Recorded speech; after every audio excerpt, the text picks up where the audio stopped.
successfully disrupted our daily lives to a point that even the non technologically inclined have started to buy it to the convenience, comfort, and the valuable insights that it offers. On the other hand, Industry 4.0 refers to the use of automation and data exchange in manufacturing. Hence, this webinar will help the beginners to understand the relation between IoT and Industry 4.0 and their importance. May I now request Dr. Archana NV, Head, Department of Electrical and Electronics, to brief about the webinar being conducted. Thank you, Pavitra. Am I audible? Yes, ma'am, you're audible. Please go ahead. A very warm good afternoon to all the participants, principal, and the resource person. I'm extremely happy to be the part of this webinar on IoT and Industry 4.0 for beginners. Let me shed light upon a preamble for this event first. NIIT has constituted a think tank to explore the deliverables and implementation of NEP, the National Education Policy. So I'll share a few words about NEP 2020 in higher education perspective. As you all know, education is fundamental for achieving full human potential, developing an equitable and fair society. It also contributes to national development. The world is undergoing rapid changes, especially post COVID, in the knowledge landscape, with various dramatic scientific and technological advances, such as the rise in big data, machine learning, and artificial intelligence. Many unskilled jobs worldwide may be taken over by machines, while the need for a skilled workforce involving mathematics, computer science, and data science will arise. The growing emergence of epidemic and pandemic will also call for collaborative research in infectious disease management and development of vaccines, and the resultant social issues heightens the need for multidisciplinary learning.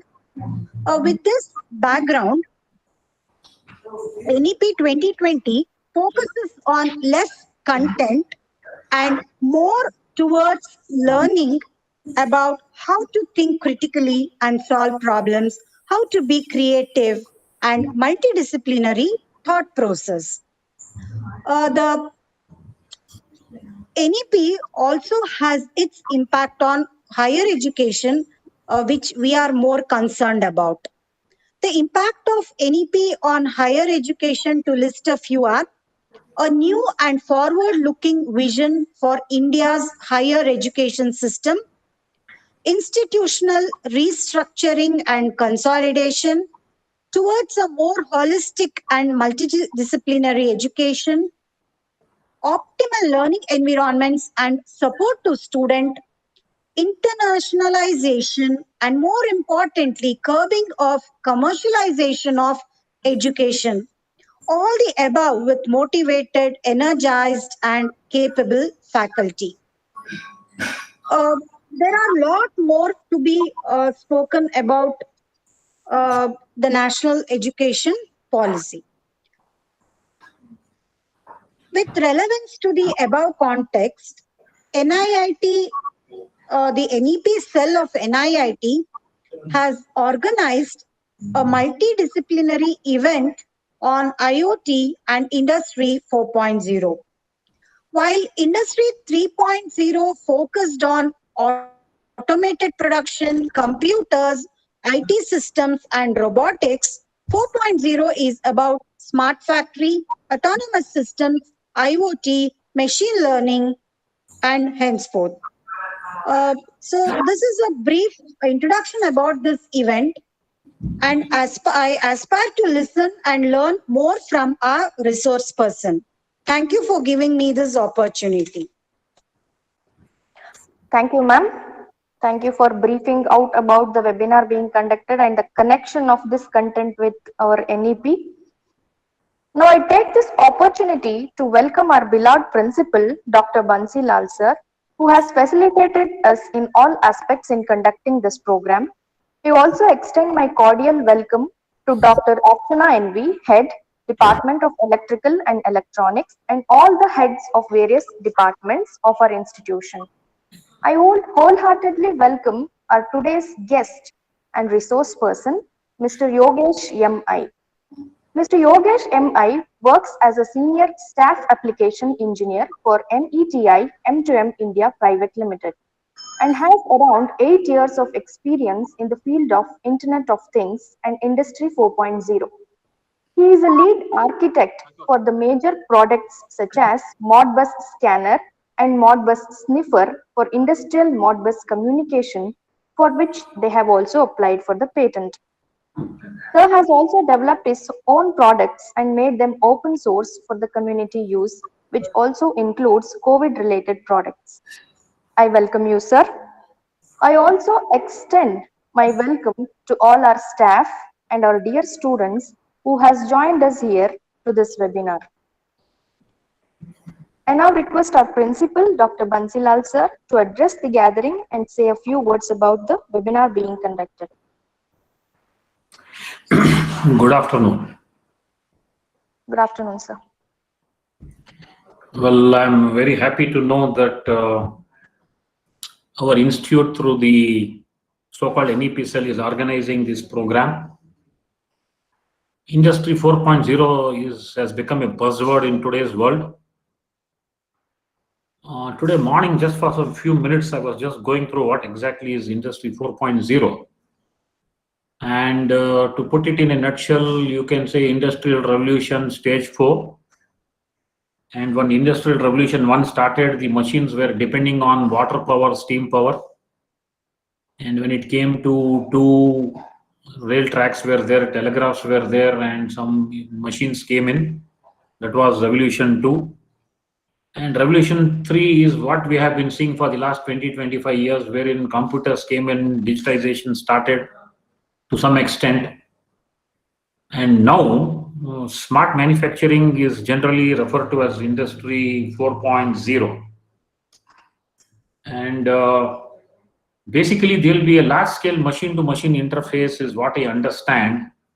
And Internet of Things is one of the major things which will be used in this. In fact, I saw a new term today, Industrial Internet of Things, which seems to be different from other Internet of Things.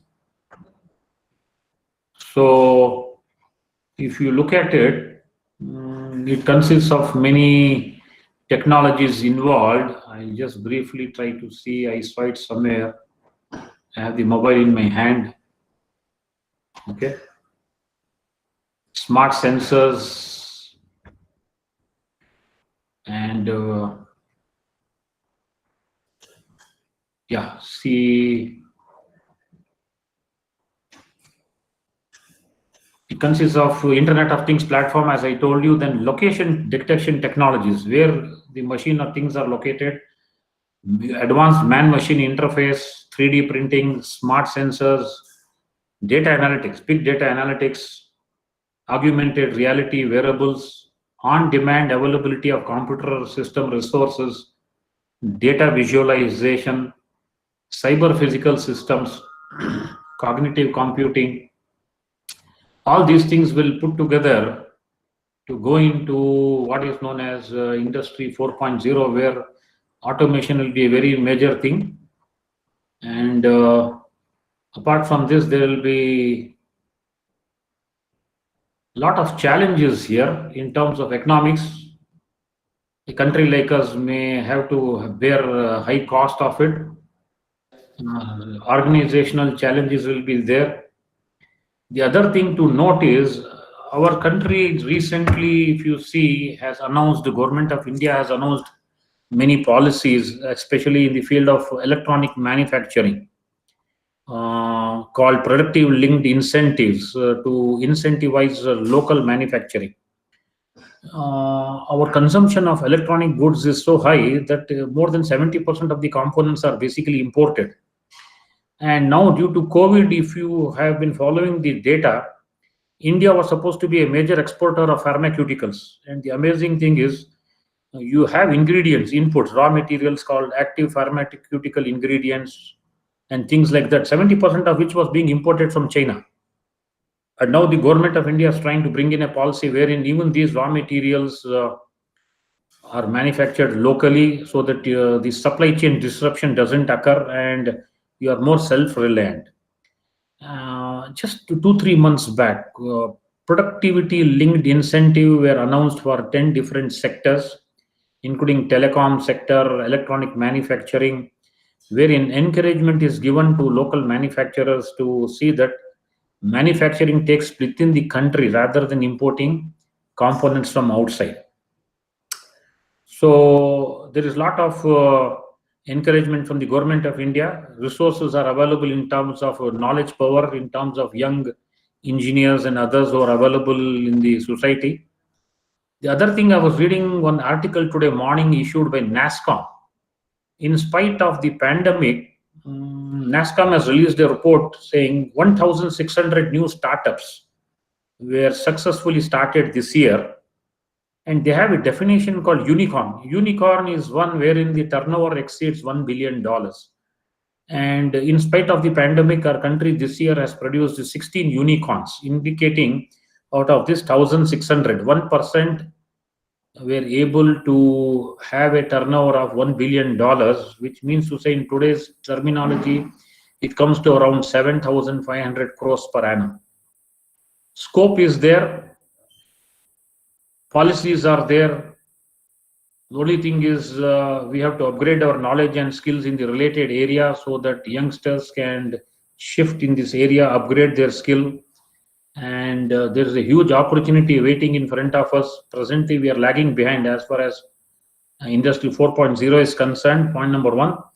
India has been doing very well as far as IT industry is concerned. We are a major exporter, but that comes to more to software related. But with this background, we should be able to build on these things and shift our focus to hardware manufacturing also. And we should be able to succeed in Industry 4.0. We are planning one faculty development program for Industry 4.0 in the near future. As a first step in this direction, we have organized this lecture today, which is a webinar for 1.5 hours. And I hope our faculty and others will be able to know something about this, which will be a precursor for them when they attend the 5-day faculty development program, which will be organized in the future. Thank you. Thank you, sir. I now request our resource person, Mr. Yogesh, to take over the session, please. Hello. Yes, sir, you're audible. Yes, thank you, madam. Yeah, thank you, sir. So, as sir said, uh, if you take what we changed from industry 3.0 to industry 4.0, nothing much changed except collecting data. Okay.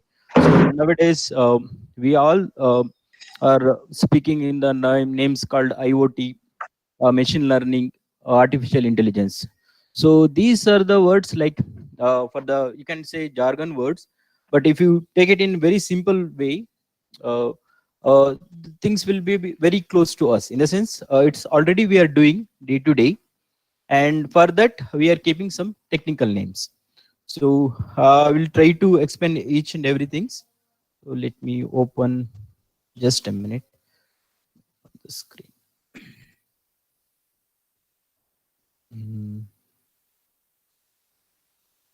Yes. Documents.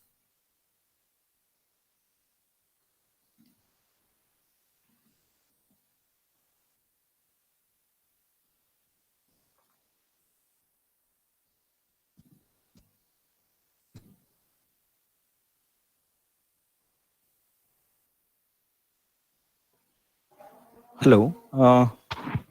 Is my screen is visible to all? Yes, sir, it is visible. Yes, sir. Yeah. Thank you. So today, let us discuss about few things like how to develop a product. Now, if you take specifically how to develop an IoT product and what all the protocol we may need in order to develop this product, and what all these machine learning, what are the AI kind of stuffs, we'll just look a very little bit. Okay, so let me yes. So the agenda we can keep it like this. So first is company introduction. So let me uh, stop my video. Yes, this is better. So we can keep our agenda like this: the company introduction, and we'll learn like what exactly IoT means. Then what are the things we need to do in order to develop a product in IoT. So Meeti is a company where I'm working. We are like pioneers in industry 4.0 company. So like we started our company in 2014, and we are specialized in industrial monitoring. That is IIoT. That is industrial IoT, and we have IP for these many platforms like hardware, a web service, a front end, Android app. We supply solutions to like more than 30 different solutions we are providing to our customers all over India.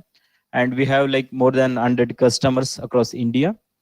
And every day we are monitoring more than 50,000 sensors. Sensor, for example, is like consider, you can consider temperature from a machine, pressures from a machine, or water flow, energy parameters. If you take these as sensors, then we are monitoring like more than 50,000, and we are doing this providing industrial solutions from 2014. So what are the things we are doing in the sense? We are into a solar segment, street light monitoring, transformers monitoring, water level compressor generators, cathodic protections, and energy, biogas, and many more. Like these are the devices which we used. We used to connect these devices through GPRS, one product, and another product we use Wi-Fi, where we collect a data from all these devices. For example, your temperature devices can be there, your digital input output devices will be there, then your energy related parameters will be there, compressor, VFT. These are industry. What are the parameters we supposed to monitor from the industry? We are capturing all the data. Then we are transferring this data to a GPRS and providing all the analytics and reports. And we provide Android app, and the quality, the alert basis SMS, app notifications. These are the few things which we are doing from last 7 to 8 years. So that's all for the company introduction. Now, if you take what exactly Internet of Things. So the definition says the Internet of Things is a system of interrelated computing devices, mechanical and digital machines, object, animal, or people that are provided with a unique identifiers and ability to transfer data or network without requiring human to human or human to computer interactions. What basically it says is it is a device which connecting with one more device, maybe or may not be, which connected to other devices. There can be a mechanical or digital machines, or it can be an animal, or it can be a people. All these devices are called connected each other and will have an unique identifier. In the sense, we need to identify which device provide data to us. Then after all this data, this information or data will be transferred to network without requiring human to human interactions or human to computer interactions. In the sense, the device will transmit the data to a network without any human interventions. So if you take the goal of IoT, where first you need to collect the data. So in terms of industries, if you take data, what will be the data in the sense? It can be your temperature sensor value, it can be your pressure sensor, It can be energy meter, it can be boilers, your water level or oil level. These are called datas. This data has to be transferred to the devices, and the data has to be converted into information. So what data, in the sense, it will be just a binary. It will be a 0 or 1. So for these 0 or 1s has to convert it into a proper information, saying that the temperature, the current temperature is 30 degree. That is called information, whereas the value 30 is called data. So we need to convert the data to information. From the information, we need to acquire some knowledge. What knowledge exactly means? Here, consider the temperature of a room from last 1 week is varying from 10 degree to 30 degree. So the 10 degree to 30 degree is an information, whereas we will extract the some information saying that, so the only the temperature is varying from the value 10 to 30.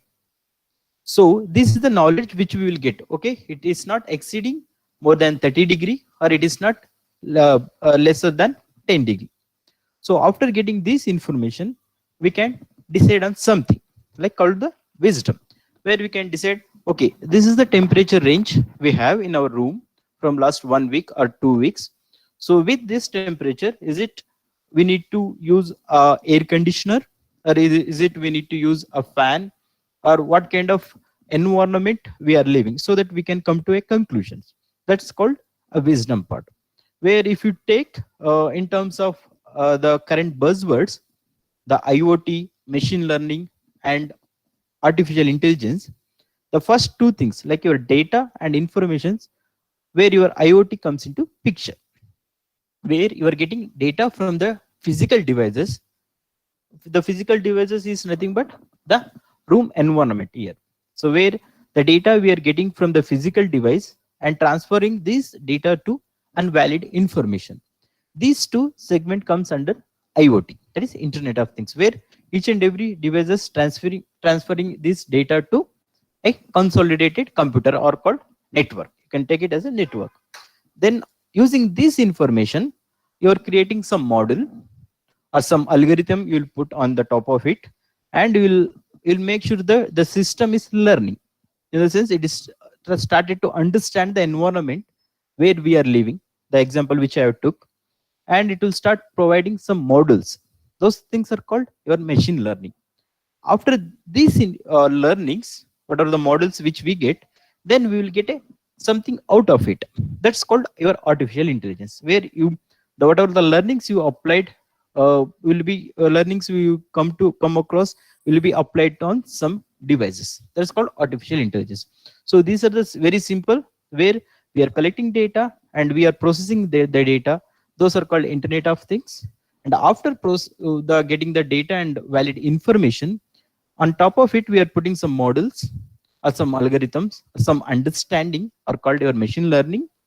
And after understanding these learnings, or going through this learning, you will come to a conclusions, or you will come to a solid models. Those things are called your machine artificial intelligence. Okay. So we'll keep session very interactive. So if you find any clarity you required at any time, you can ask me. So is it okay to continue? Hello? Hello? Is my voice is audible to everyone? Hello? Yes, sir, it is audible. Yeah, yeah. Thank you. So any clarity you require on these things which I said? So let us keep it very interactive, so that it won't be afternoon boring session. Is it okay to continue? Sir, Yes, please sir, you can continue, sir. continue. Yeah, yeah. Thank you.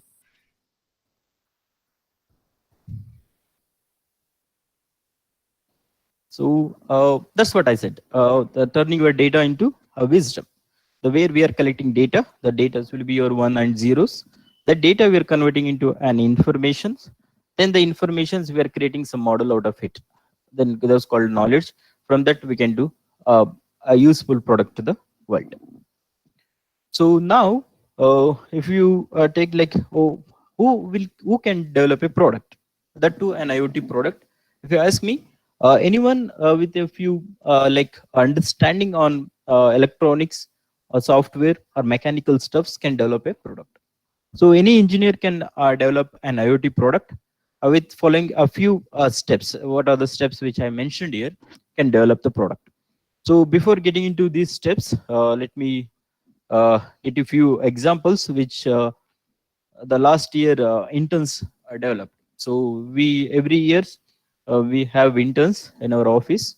So last time two interns are design these products. So with whatever the knowledge which they have from the university background or whatever the college background, they are able to design these products.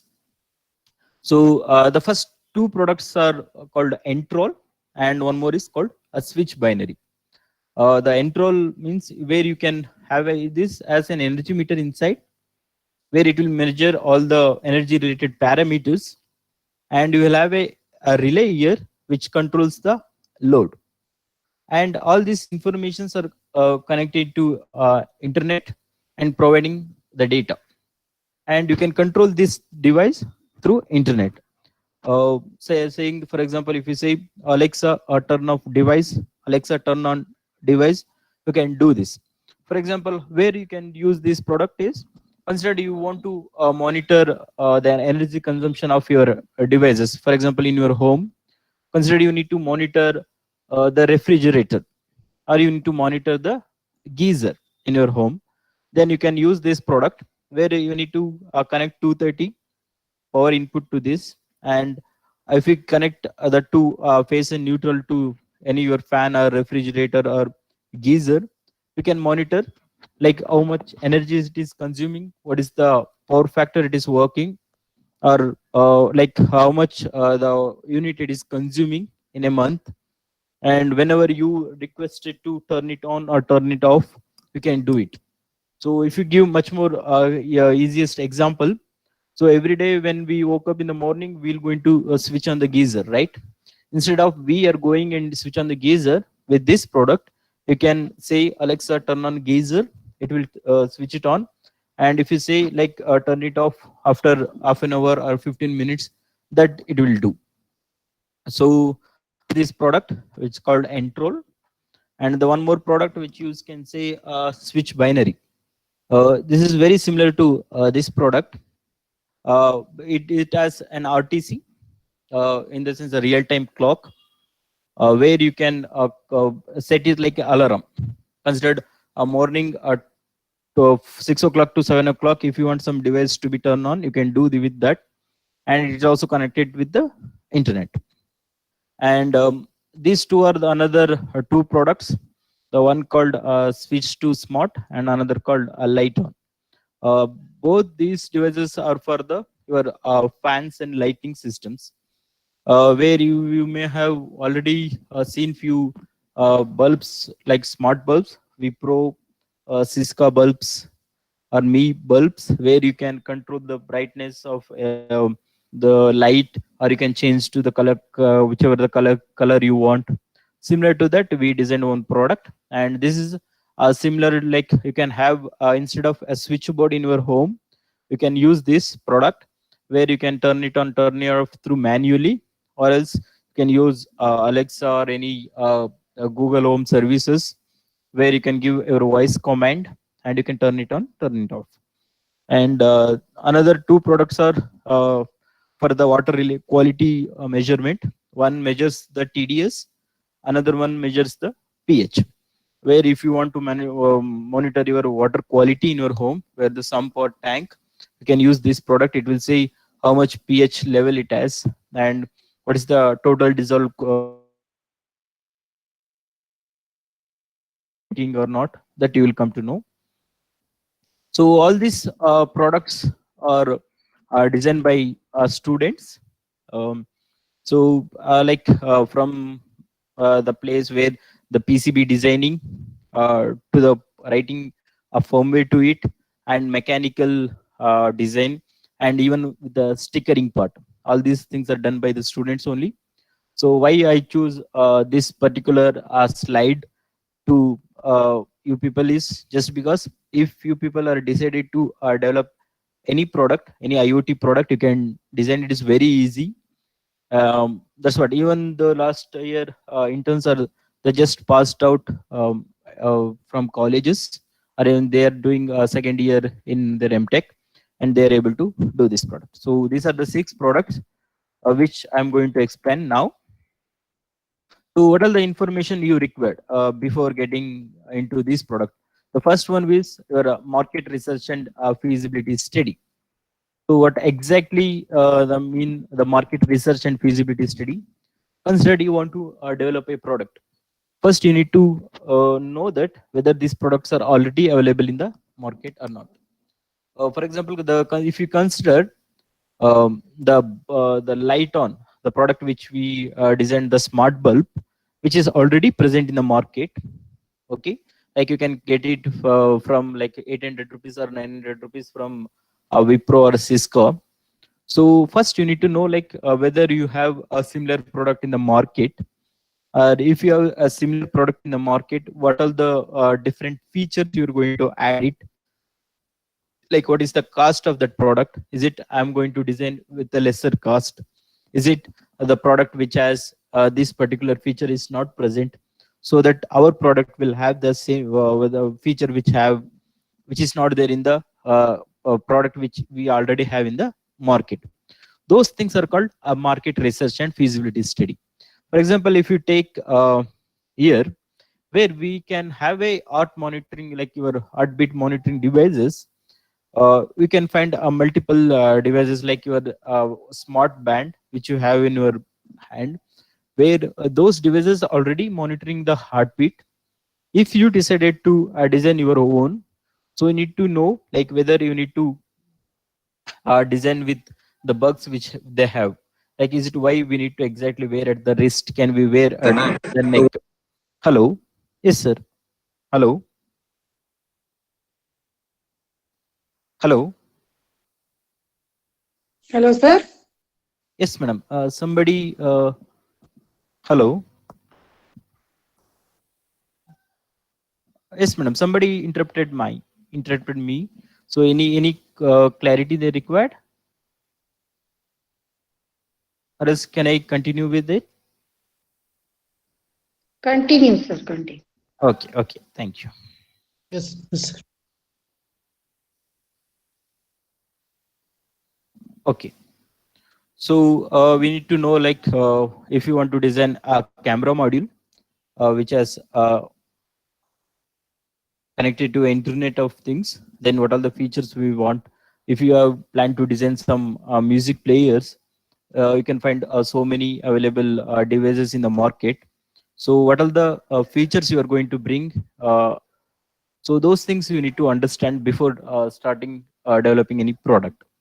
The next things will be there, or called develop design specifications. The design specifications are very simple. Like, you need to know what are the component you are going to use, or what will be the architecture of your product. If you take this example, where whatever the hardware we are developing here should have Alexa support, should have a Google Home support, should work with a Wi-Fi, and these are the few sensors to be connected, and this hardware should provide a data to your dashboard, like your cloud, and it should also have a mobile interface. These are the design specifications we can have. Like, this particular product which I am designing should work with Wi-Fi. Or if somebody decide or this product should work with a LoRa module, then you can have the specification. And whether it has to have voice assistants or not, that also you can decide. Whether which are the sensors it will going to interface, or what are the dashboard, or what are the analyticals that you are going to provide with this hardware, that also you should specify. Consider if you have a mobile interface or your app interface, then what are the interaction you should have. Those are comes under the develop a design specification. Once you done this, then you can go back to the next one is called the project scheduling. Like, since all the products are not designed by one person, it has to be done in the team. So first you will going to have a project scheduling where you will will have number of tasks, the task 1, task 2, task 3. So let me have a timeline, like how much time I require to complete the task 1, then what is the timeline I require in order to complete the task 2, which person should do the task 3 or which person should do the task 4. So for example, if you take your product need a mechanical design, then somebody has to do the mechanical related work. Your uh, uh, product required some PCB designing or some hardware in it, then you need to know what all the timeline you should have and how much time you required in order to develop the product. Then if you it has a firmware to return and testing is there, and if you want to return some software on it, then you should know like how much time it required to complete. Then once you done this project scheduling, then you will going to select the components. Since we are doing an IoT product, we required an electronics components, electronics or electrical components. For example, in this images, you can see few components like the Wi-Fi related modules, the few capacitor, resistors, and inductors. These are the few components which we required for our product. So we need to go for the component selection. Once you've done that, then you need to go for preliminary PCB designing. So PCB designing in the sense where you will have all your component placed with a schematic which is designed here, like this particular microcontroller should connect it to this particular sensors, or this particular voltage divider is required, or these are the different what are the sensors we are connecting, interfacing, and what this will be the thickness. You can find a few the wire thickness of this is compared vary with the wire thickness of this one. So how much current is drawing from year to year, how much voltage is there. So based on this, we are going to design an hardware, the PCB. Then before giving this board into the manufacturer, those are called PCB manufacturers, will going to test in your office itself or in your home itself. Take a very few two-sided or single-sided PCB from market and do take a carbon sheet and iron on top of it, so that you will come to know that okay, this is the way our PCB will look like. This is the particular board which we designed for the light on project, where you will have number of LEDs in the top of it, and in the back side you will have this Wi-Fi module which for the controlling. So first we will do these things in the office just to make sure that we don't have any problem in the circuit. The once we done this, so then we will give those board for the manufacturing, then we'll start writing the firmware to it. So we need to write firmware architecture and development, where we will write the logic inside the microcontroller in order to work the way we want. In essence, if you have a product where you need to measure the TDS or pH, then you need to have corresponding libraries for it.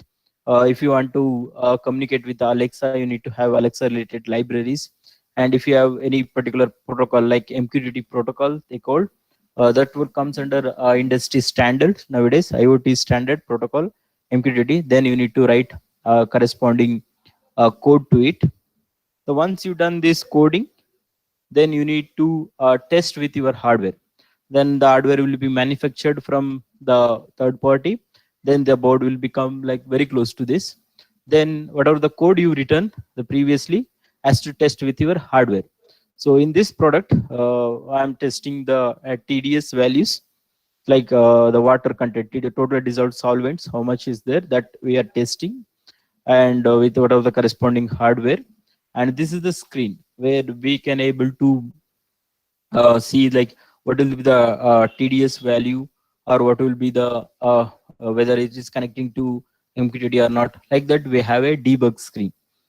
And you can find these two images are the one which tests for the smart bulb, where if somebody asks you to turn on to a red color, whether it is turning it on. If somebody has to turn into blue color, it is doing that part or not. Those are the hardware and firmware testing we should do.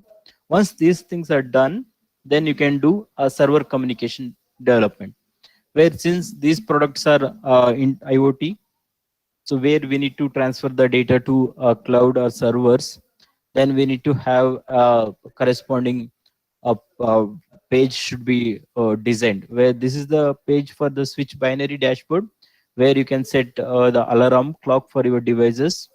And these are the screen for your Entrol project, where you are monitoring the energy.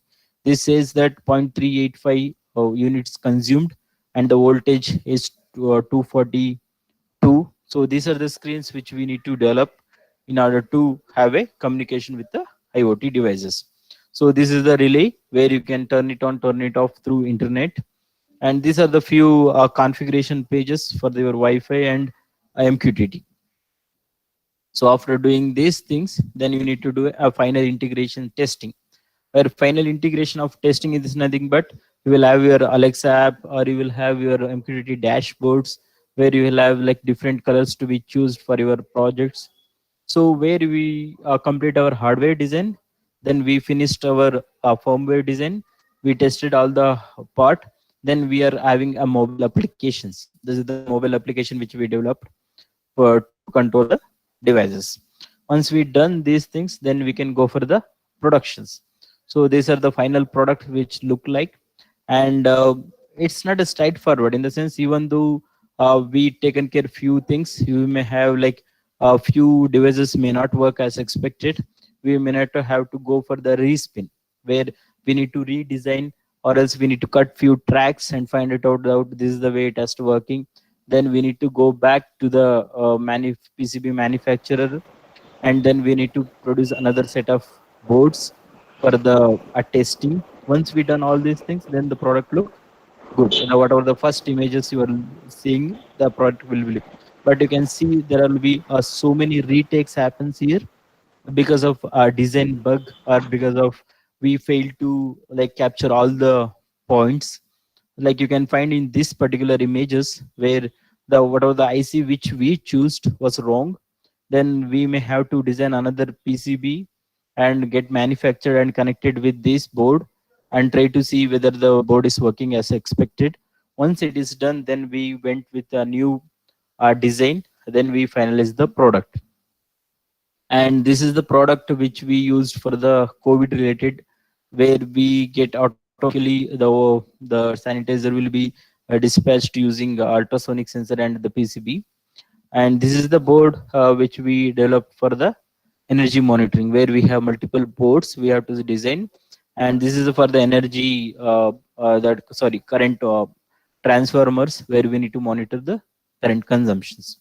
So these are the steps. Like it is not a simple straightforward steps. It may have like we may have to go for 2 to 3 iterations in order to make sure that the products look at the end like this. These are the things. Like first we need to know the like what are the available products in the market. We need to do the market research and feasibility study. Once we done this, then we can have a product specifications, where product specification is nothing but you need to like what are the components your product will have, and what are the different things you need to you are going to do with those things that you need to design. Then you need to have a product scheduling, where how much time, whether the product can be completed in 2 months or 3 months. If it is completed in 2 months, how much resources we required in order to develop this product, those things we need to know. Then once we done that, we need to order the components from the market, like for example DigiKey or Mouser, where we will order the components for our project. Once we done that, then we are going to do a preliminary hardware design with a schematic. Then after that, we are going it for the firmware architecture and development. Once we done these things, then we are going to testing the hardware and the firmware for the expected result.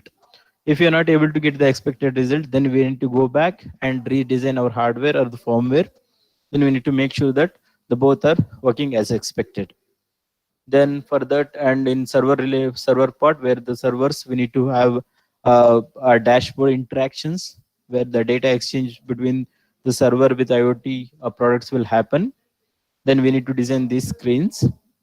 Once we design those screens, then we need to develop an Android app for that, and we need to see whether the values are coming as expected.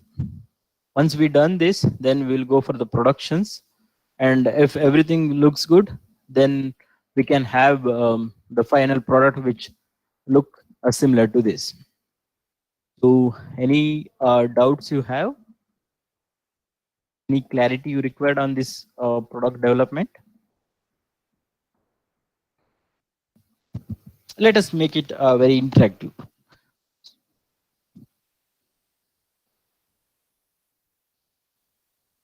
Hello. So how many are from electronics department?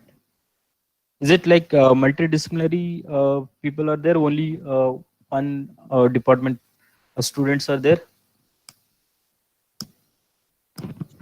We have students from all branches, sir. Mechanical, Okay, nice, nice. electronics, electrical. So in the sense, if you take any IoT product, all this department support will be there. Considered if somebody is from IT department or computer science department has to do a server related part, where they're communicating with the servers. And if you're coming from a mechanical department, then the look and feel of the product should be very important. How the product look inside is doesn't matter, but how the product is looking outward is will be the matter. So the mechanical department skills are very much required. Then if you're designing any electrical related product like getting a voltage, current and all those stuffs, then electrical department is required. And if you are from electronics, then the firmware writing firmware to it and PCB designing will be there. And the moreover, like it is the IoT is like it required all department skills. It's not just one particular department work. So any clarity you required, can ask me. Otherwise, we'll go to next slide. Any doubts you have, like for example, if you decided, if you have any ideas with you, what are the products you can develop, so we can discuss that as well. No issues. And if you think like what are the different way we can approach in order to develop a product, that also we can discuss. So any clarity you require?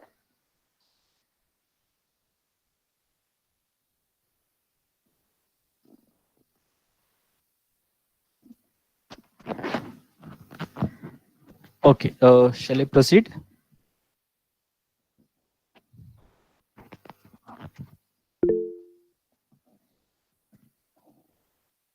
Yes, Industry 4.0. Okay, Industry 4.0. Okay, just look at this image. If you see, for the first industry, if you take Industry 1.0, where you can have steam engines, where all the machines or devices are working using the coal. Those are called Industry 1.0. Then there is a place where the transition happen after we are inventing current, the AC and DC currents. So those things are called Industry 2.0, where we are running device using electricity. So those are things are called Industry 2.0. And if you take Industry 3.0, where we'll have our PLC devices or some automations or a few like the shop floors, they called shop floors, where if you visit any TVS unit, or if you visit any mobile or vehicle manufacturing unit, where you will have a shop floor, continuous floor, where the machines will do the most of the work. Those things are called automations. Those comes under Industry 3.0. If you take Industry 4.0, it's nothing but we standardize all the things. Standardized all the things in the sense we have a sensors all over industry. It's like if you want to measure the temperature, you have temperature sensor. If you want to know the pressure, there is pressure sensor. If you want to view something, you have CMOS sensor, that is your camera. If you want to listen, you have some sensors, sound sensors. If you want to do some actions, you have PLC. If you want to do some work, you have robotics. So industries almost have all the things. The only the thing which is lagging is how the machine is performing. Considered you are invested like 1 lakh rupees for a machine, then you should know like how much how performance it is, in the sense whether it is working as expected or not. Is it the production is happening in the right way? Is it the utility which I am doing? In the sense, if you considered utilities are like your water, your electricities, your oil, what are the things? Those things are called utilities. Is it those things are properly utilized or not? If I want to improve the quality, if I want to improve the production, what are the things I need to do? These are the questions which comes after industry 3.0, which says that I already have a machines, I already have a devices which is doing its work. Like for example, if you take the a mobile manufacturing company, how many minutes or how many seconds I will take in order to develop a product, in order to complete the product. In the sense, if the machine, if the mobile starts at this end, and if you reach at the other end, how much time it will take. These are the informations I should know. So which is lacking in the 3.0. 3.0 is already has the automation part. If you say the actuator to rotate in the way you want, it will do. If you say the VFT to control the frequency, it will do. If you say the robotic arm to the move whatever the way you want, it will do those part. But we don't have the data with us. Those data is called industry 4.0. Collecting these data, like this is the energy consumption of this particular machine, this is the oil it is using in this machine. If you run this machine for another 1 week or 2 week, the machine will get breakdown. These are called, these informations you can only analyze if you have data of that particular machine. How much time it will take to produce a part, how we can reduce the time, how much raw material we need to provide inside the machines in order to perform well, when we need to do the maintenance. Only achieve if you have the data with us. Collecting these data is nothing but your industry 4.0.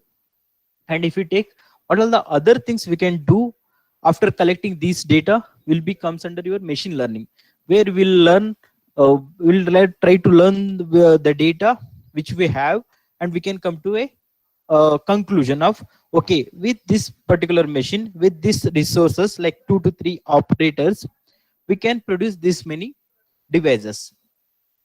Our production can be improved to 20 to 30%. Those are the things we can do in industry 4.0. Those are things are called industry 4.0.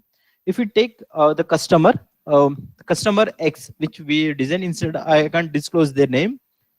So they now per year they are saving more than 2.3 crores annually saving because of our products.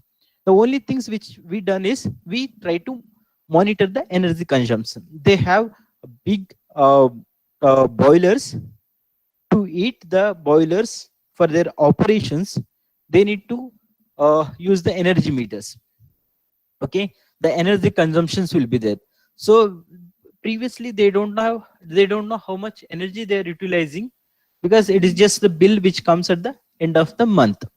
But now they know that, so if the energy consumption is happening at this particular temperature, which for example the temperature they supposed to maintain at 700 to 800 degrees, so they will come to know that with this specific time, if we maintain the energy of the temperature of this particular machine, the boiler, for this many hours, we can have a optimal product output. By doing this, we can annually save up to 2 crores. That was the outcome which they get because of the data which they collected for more than 6 to 7 months. These collecting data, processing data, analyzing these data, and come to a conclusions are called industry 4.0. Is that clear?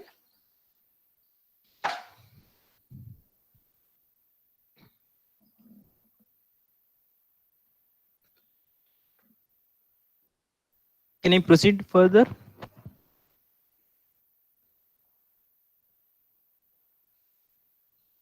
Okay.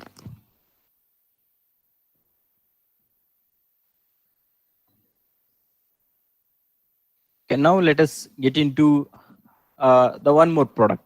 Okay. So this will helpful for the all the engineers who are like in the fourth years. So this is called MQTT, the IoT protocol. Whenever you are having any interview with any company, like nowadays, all the companies have an IoT branch in their companies. In the sense, if you take Infosys, if you take Google, if you take any companies, okay, even the not just a startup company, if you take any established company, all companies will have an IoT branch. Even though it may not be an IoT company, but they have IoT branch. So if you are visiting, if you are going for any interview process, just make sure that if you know the MQTT protocol, which is industry standards, definitely will have an like more opportunity to get inside, because the people who are working in MQTT protocol are very less. In the sense, it is just an emerging technology, IoT, and the people are who are working in MQTT protocol or the IoT products are very less. And you people, if you'll know these protocols before getting into interview, the chances, like you can say 50 to 60% chances are there that you can get inside the company. So if you people are students, give much more interest on this particular slides. So MQTT stands for message queuing telemetry transport. uh, so if you take in very simple language, uh, consider you are subscribing to some newspaper. There are few people, agencies, which provide newspapers to your home every day. Whenever the newspaper is published, then those informations will be received at your home. This is the simple way you can assume for MQTT protocol. There is somebody has an information, and there is a center where these informations are transmitting. And whenever the information reaches to the center locations, and the center location will transfer the information to all other devices which requesting. So this works on pub sub architecture. Okay. So to understand this architecture, consider this is your home, this is your neighboring home. Okay. And you take this as your the news agencies. Okay. Where the people who distribute the newspaper in the morning are the news agencies are here. And you can consider the press who are printing the newspaper. The moment the press people print their newspaper, they are distributing all the news to, they are just giving all the newspapers to the agencies. What this agency will do, based on the newspaper you want, for example, you need Times of India, or some other people may require Deccan Herald. So based on the subscribe, so those papers will be delivered to your home. So the same way, consider these people required Times of India, then these agencies will have all the newspapers with them. And you can take, there are some other press here which is producing a few other newspapers. Then all the newspapers are with him. So based on your subscriptions, then they will provide the corresponding newspapers. This is how the pub sub architecture work. The pub is nothing but publish, and other one is sub is subscribe. The people who are subscribed to particular informations will be received whenever the informations are present. The moment the newspaper is published here, those information will be collected at the central locations. Then based on your subscription, those informations will be given to you. If you take it in the technical way, there are different kinds clients. So these clients will publish the data to MQTT broker. The MQTT brokers are nothing but your servers. So these MQTT servers will collect all the informations and based on the people who subscribe to these informations will be get those information. So if you take an example, consider in your home, you have a temperature sensor, you have your mobile phone, you have your fan. So all these devices are connected to MQTT protocol through MQTT protocol, and here the information which is transmitting to a broker that are nothing but your servers are called publish topic. Okay, and the people who are requesting these informations are called subscribe topic. Okay, and whatever the things which you are seeing and the blue color, dark blue color are called payloads. If you take your temperature sensor, now you are transmitting the information saying that the home temperature, the temperature inside the home to MQTT broker. What is the data it has? It has the information saying that 45.3 degrees Celsius. So what these devices are done, they said that if somebody saying that I have information saying that home slash temperature, then just forward it to me. Those were the subscription which they done with the broker. Consider they have done this thing saying that if somebody transferred any information saying home slash temperature, please send it to me. That was the thing which these two people done. What they done now?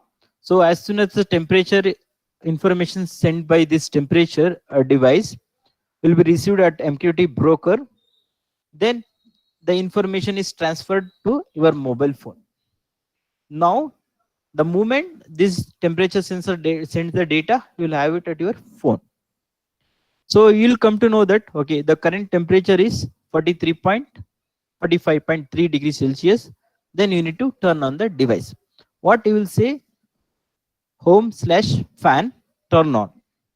The moment you transfer this information to MQTT broker, automatically the message will be transferred back to the device which is subscribed to it. So it will get the home slash fan on. Then it will get turned on. The next moment, if you receive the temperature value of 30 degree or less than that, what you will do in your phone, you can turn it off. So this is the way it works, where you have an information to publish and you can have an information to subscribe. So that's why it's called pub sub architecture. So how many devices you can connect to these devices? Like you can connect any number of devices. So why this protocol was designed? If you take very back in 1990 or 2000, where the engineers from IBM has to design a protocol where they are in the pipeline, gas pipeline of has to be monitored through satellites.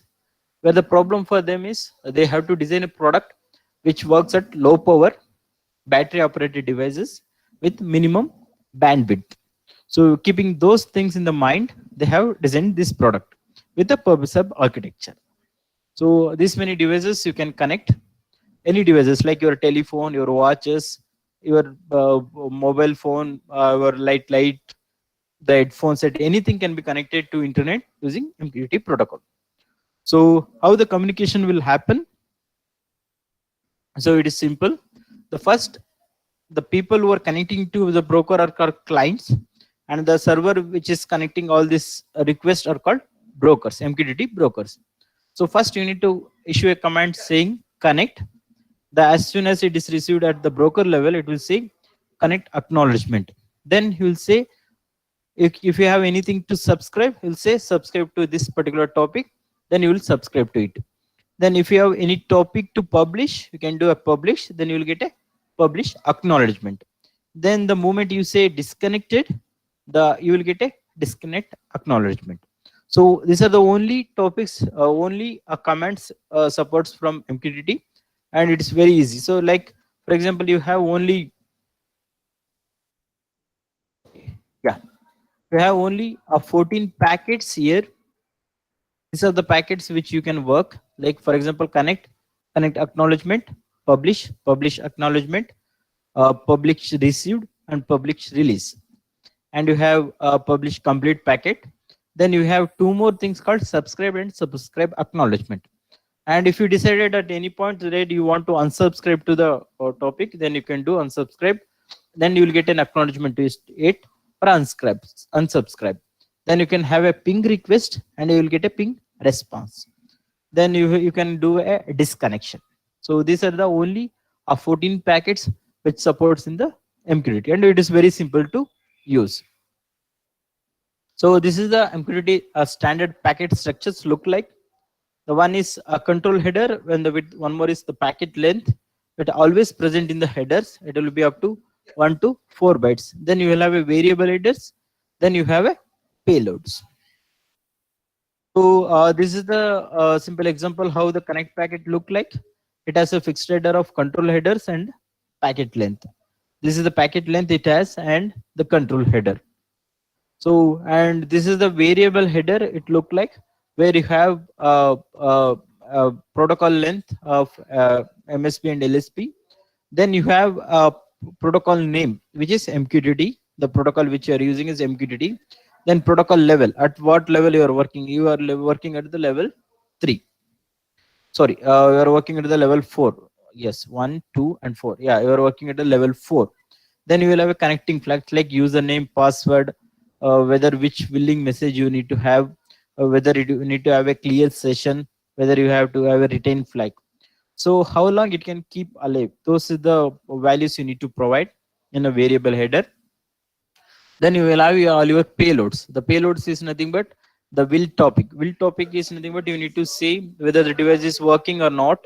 That the will topic you need to have at the beginning, and you need to have a client ID. The client ID is nothing but the unique identifier, which I said in the beginning of the session, where I said you need to each and every IoT devices should have a unique identifier. That was the client ID we should provide here. Then you will have your username and password. So in a payload packet.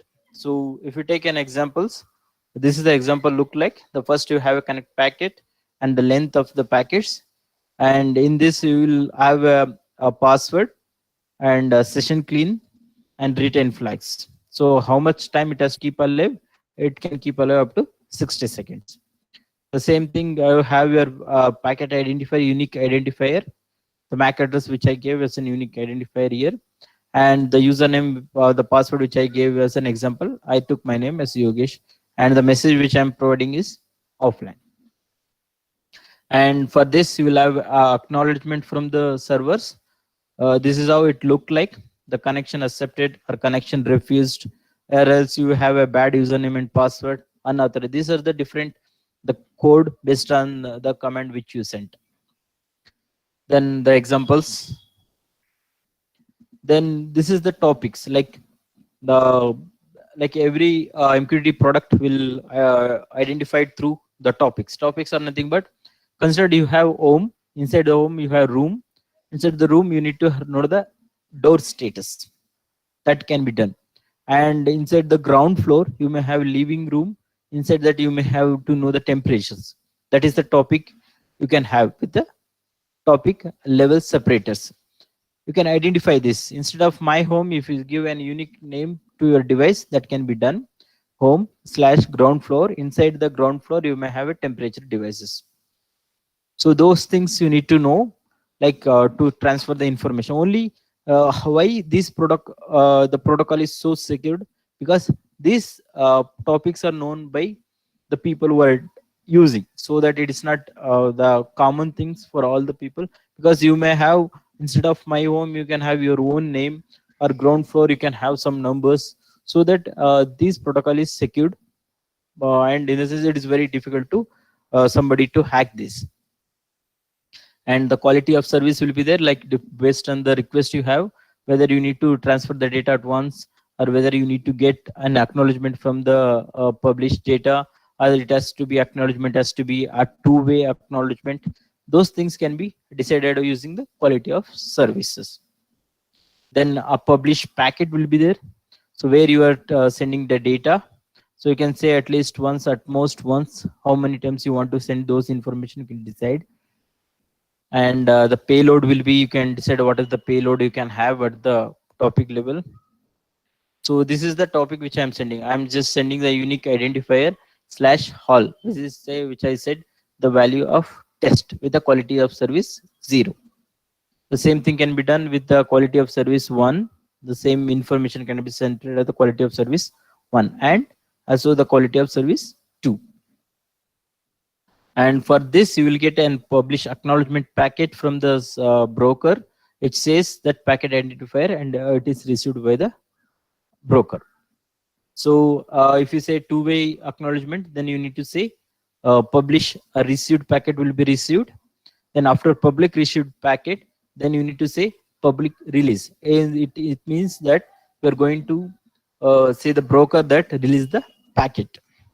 Then after that, you will going to say publish complete. In the sense, whatever the transaction between the broker and the client is completed.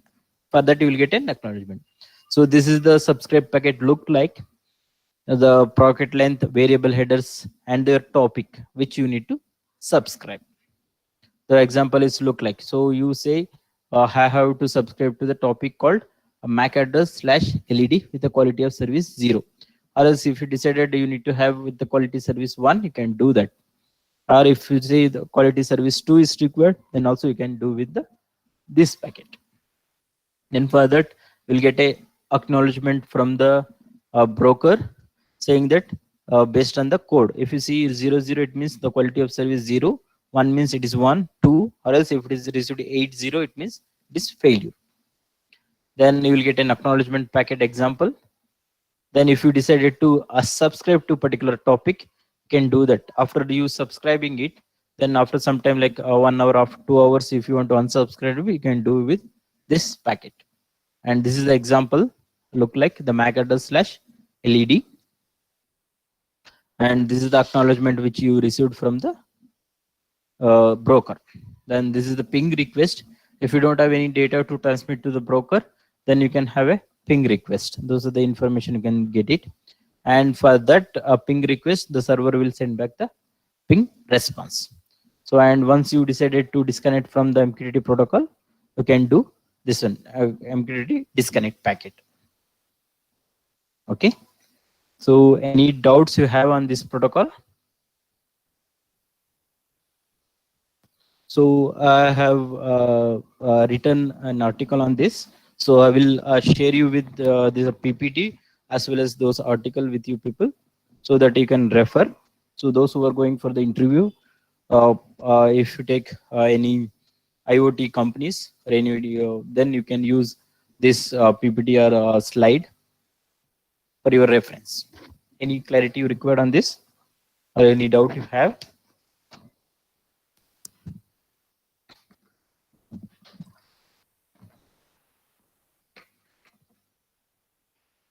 Shall I proceed? Okay, so we'll get into the last topic. So that is voice assistant. Okay, how many of you have Alexa device in your home?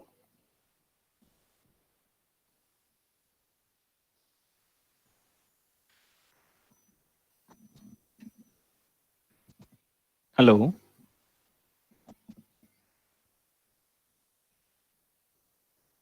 How many of you have Alexa device in your home or Alexa app in your phone?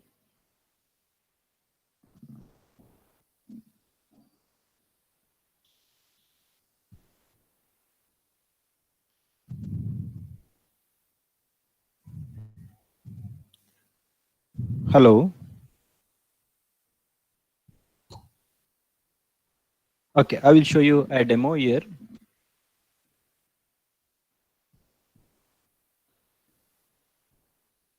Alexa,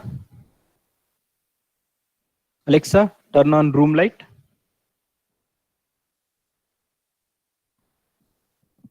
You can see this.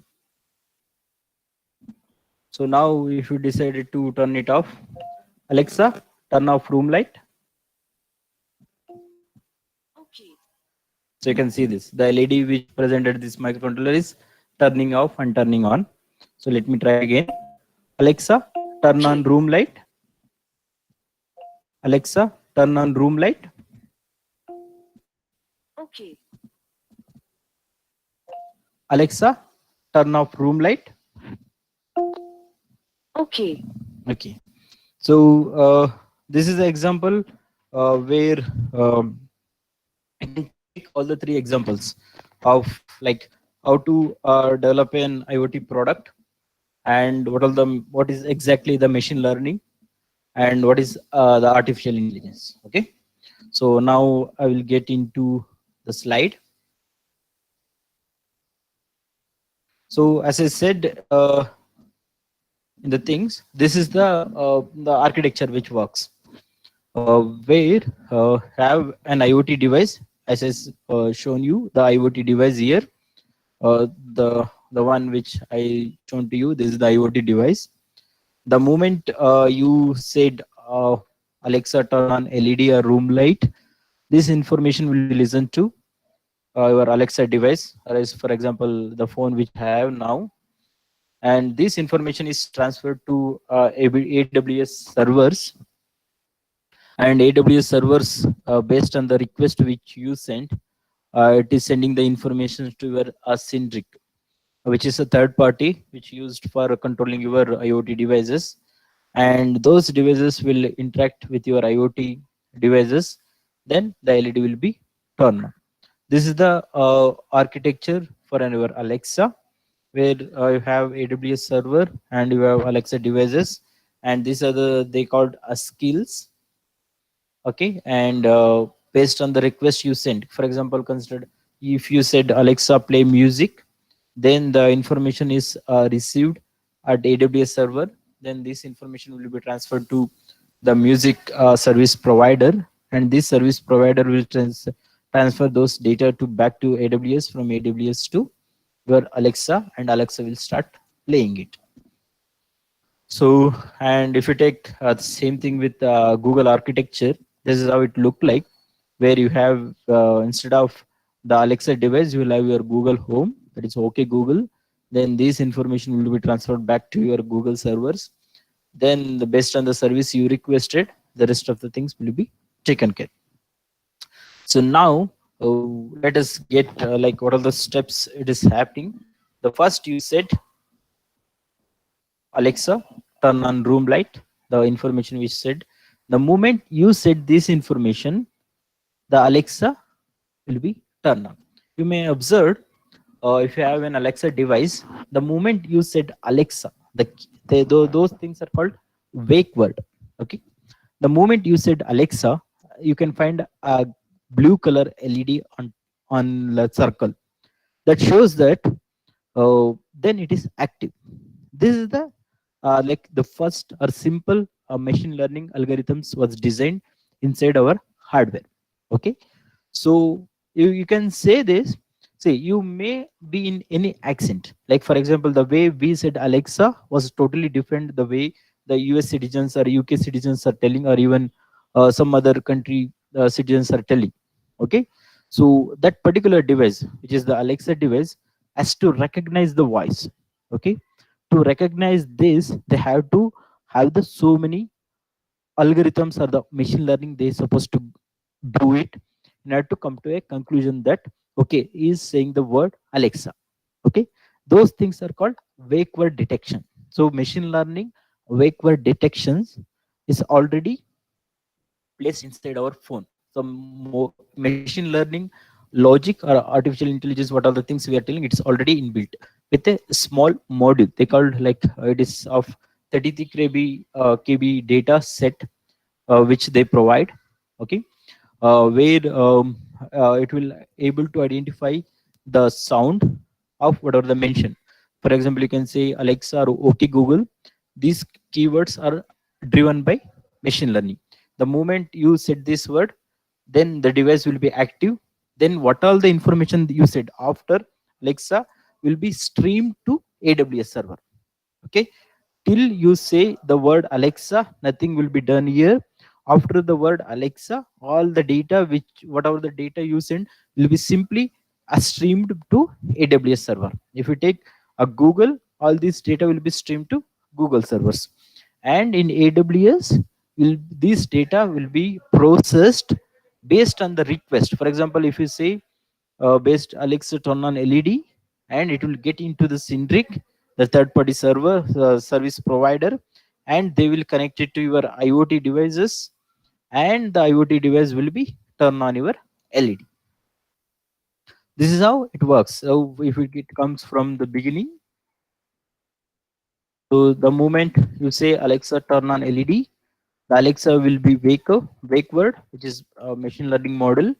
It will listen. The rest of the things will be streamed to AWS server, and AWS server will process the word which you send, and based on the request you given, it will be connected to the service provider, and service provider will send the data to your IoT device, and IoT device will be turn on your LED.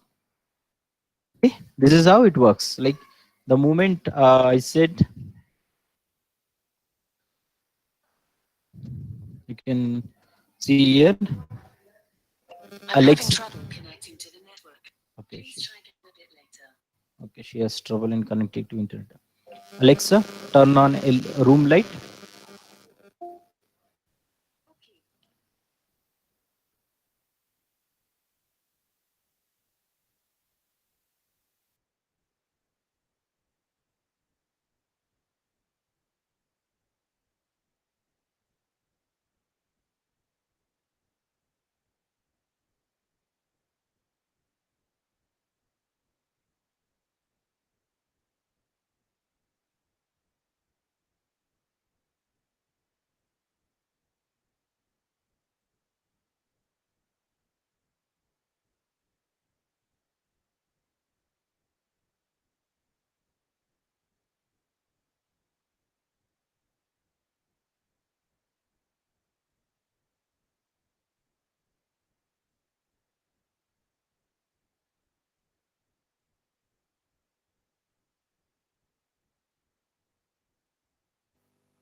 Hello, I think I lost internet connection.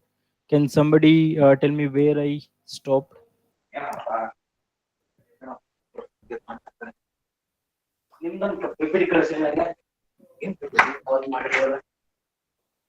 So where the last connection? Like where? Alexa,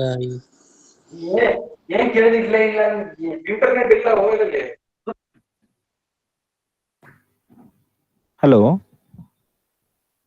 Alexa, this turn on the light. You have told that. Okay. Okay. Okay. So is this particular slide explained in the sense from? Sir, Yes. the screen is not visible. I Okay. mean, Okay. Just a minute. Sir. Just a minute. I will share the screen. okay. Yeah. Sorry, I didn't notice that the internet disconnection. Yes, sir. Where we left? This slide or this slide? Yeah. Next, sir. This side? Yes, sir. Okay. Okay. So this is the architecture for the Google Home, where if you say OK Google, so all this data will be transferred to uh, devices, and based on the services you said, it will be get back to the Syntric, and the device will be turn on and turn off. So let us look into like how it will work. So the moment you said Alexa, turn on LED. So you may, if you have any Alexa devices in your home, you can see the moment you said a word Alexa, the blue light will be on. It means this Alexa is called wake word, or you can say OK Google is also called awake words. So different people has different accent. Like the way I said Alexa is different from the people who say Alexa in different region of the world. Like for example, UK people or US people. So these are the models which they develop. They took the voice and converted into a text, and they processed, and they come to a model. Those things are called a machine learning models. So this is the tiniest machine learning model which we have, which of 33 KB of data, which is inbuilt in your phone as well. Like all the listening informations are uh, like are inbuilt in your phones. So the moment you say the wake word Alexa, it will wake up and it will listening to you. The still the moment you say some other words, it won't detect you. So for example, I can show you a demonstration here. See, the moment you say Alexa, turn on room light, so you can see then only it will do the rest of the work. So these things are called wake word, and wake word detections in machine learning will be the simplest thing you can do it. That has like 30 to 35 kb of data. The moment you it able to detect the word Alexa, then what are the rest of the things you say will be streamed to a AWS server. Then the rest of the things will be processed at AWS servers. Then AWS servers will, based on the request you given, will be given to a third party, a Syntric. Then a Syntric will issue a command to our IoT device, and IoT device will be turned on. So I can say you one more example here. Alexa, turn off room light. So you can see. So this is how you can have a simple example where you can have your IoT and the machine learning and artificial in the same examples. So this is where the your IoT comes into picture, where you are controlling your IoT devices through your voice, which is in turn will be converted into a machine learning model, and you can have great products with you. So by I think I'm completed with my presentation. If you people have any doubt or clarity you required, you can ask me.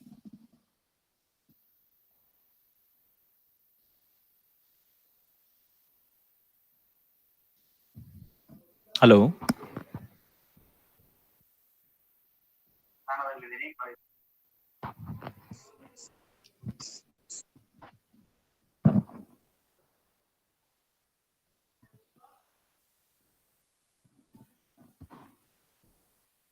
Like any places where you need clarity, you can ask me. And these source codes and other things, which is I made it open source. I will send it to the team so that you can share with each other and you can go through it. And even have designed few courses. Do we have any open source? Just I let me see this.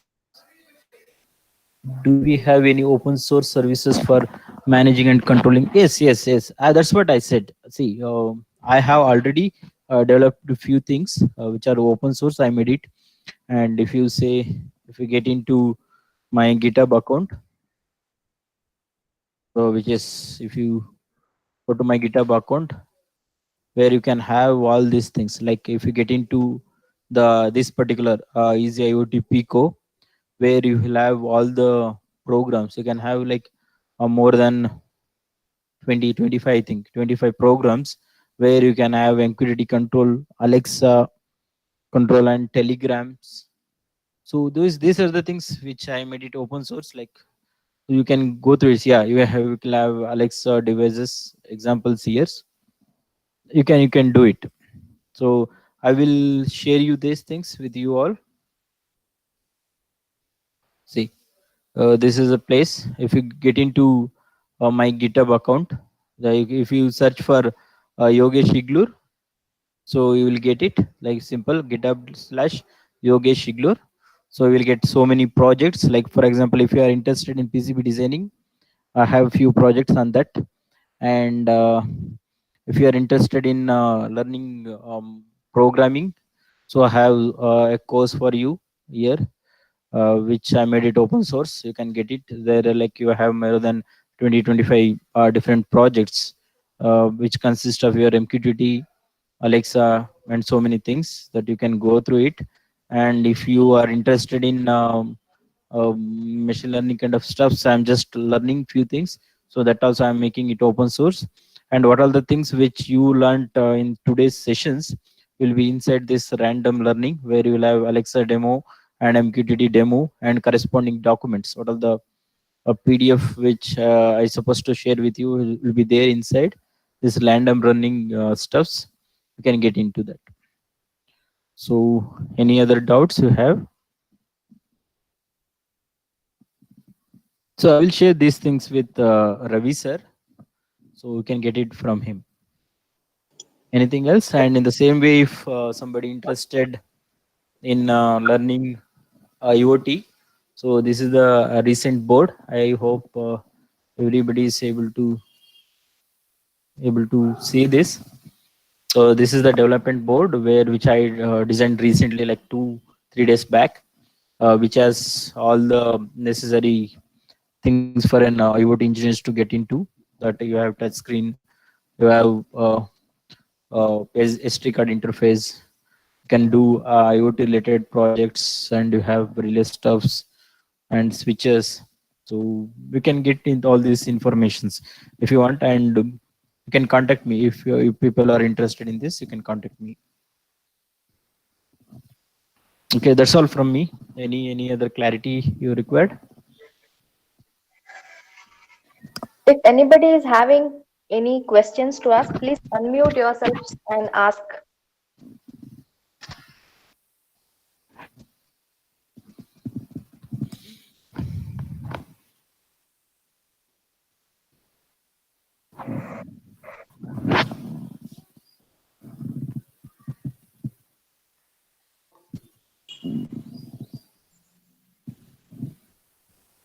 Okay, I don't think there are any more questions now.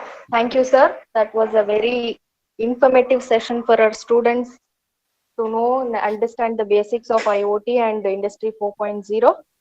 Now, the quiz link and the feedback link is provided in the chat box. Please fill them. Now, I request Professor Rekha from Electrical Department to propose the vote of thanks. Ma'am? Yeah, ma'am. A very good afternoon to everyone. I deem it a great honor and privilege to propose vote of thanks on this occasion. Firstly, I wholeheartedly thank our president of today's webinar, Dr. Bansilal Sir, Principal NIIT, for the support and guidance he has extended to all of us. A heartfelt thanks to you, sir. With the due respect, I would like to thank our today's resource person, Mr. Yogesh M. Iser, Senior Staff Application Engineer, METI M2M India Private Limited, for gracing this occasion and giving us an exposure to recent emerging technology, IoT, and showing us how to develop IoT product. So Thank it you. was insight for us. Thank you, sir. Thank you. Thank you. I would like to thank HODs of various departments, colleagues for joining this knowledge enhancing session. My deep regards and thanks to event coordinators Ravishankar sir of Mechanical Department, Rajeshwari ma'am from ISC Department, and Pavitra ma'am of Mechanical Department for making this event happen. Finally, I extend my thanks to our students for their participation in this event. Thank you all. Thank you.